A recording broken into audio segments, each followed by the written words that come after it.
Okay, so this is the hive where I found the queen last time. I'm just going to do a quick inspection on it. I did find a supersedure cell on here as well. If I find the queen is in here and doing fine, I might just take that supersedure cell and move it to my other hive that I've split from this hive, from the other hive. You know what I mean? Let's see how she goes.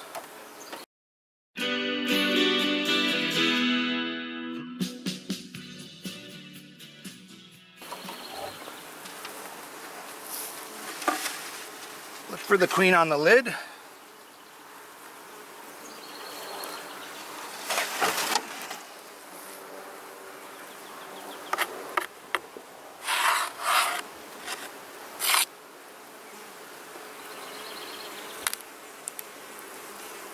In this hive, I know exactly where the frame is that has the cell on it, so I might just pull one frame out and then go right to that one and pull it out so that I'm in there as little time as possible.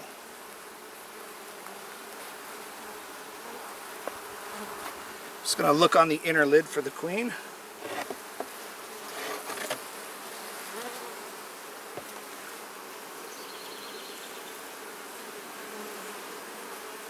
Lots of drones.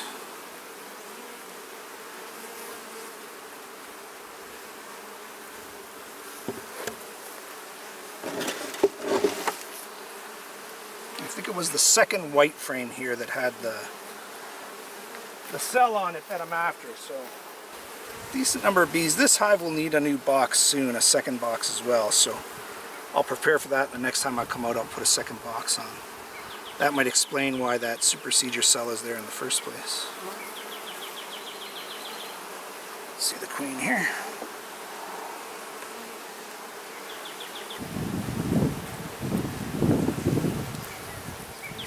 I know the cell I'm looking for is not on this frame, but I am going to pull this frame out and have a look at it anyway. It should be a real primo brood frame.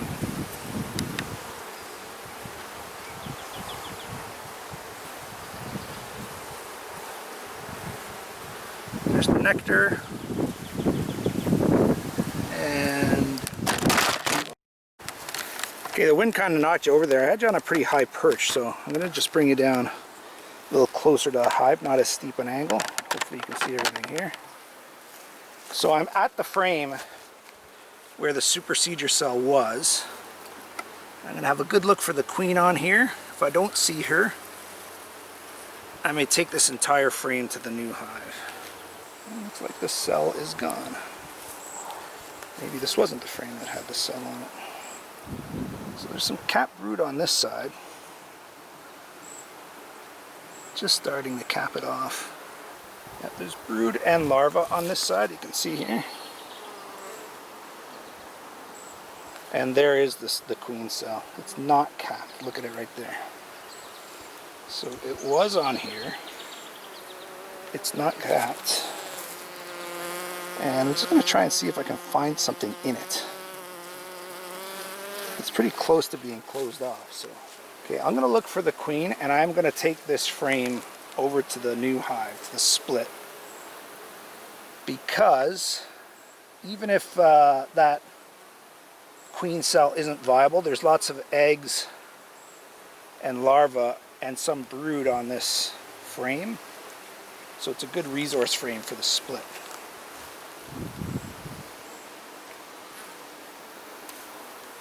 Just going to take a really good look for the queen on here. Okay, so that is not an ideal way to make a split. I don't recommend that you do it that way. It was more or less me doing it in the form of an emergency to prevent swarming.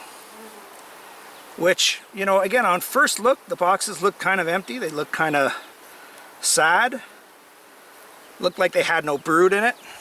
And then 3 days later, the brood is now larva, or the eggs are now larva, much easier to see. And lots of bees equals the possibility of swarming, and certainly lots of swarm cells. You saw that one cell from the other hive. Go easy, easy here. Had 6 supersedure cells on it, so that had to go. So I'm going to come back and add another box to this hive, a second super. We're doing really well and we'll see if the split takes. Of course, that'll take a while to figure that out. But one thing I will tell you as a beekeeper and an early beekeeper is that you got to be flexible and you got to be prepared for your plans to change. I always say have a plan, and then most times I end up changing the plan. So today was not at all what I planned to do. It was sort of what I planned to do. I planned on taking a split, but just from this hive. It turned out the other hive looked like it was more closer to swarming. So I took the split from that hive, added one frame from this hive, and we'll see how she goes. So thanks for joining me. Again, the weather is great. It's going to be a scorcher throughout the next few days as well. So really good weather for making bees, and let's hope they keep healthy. Hopefully you're doing well too. And thanks for joining me on 4D Honeybee.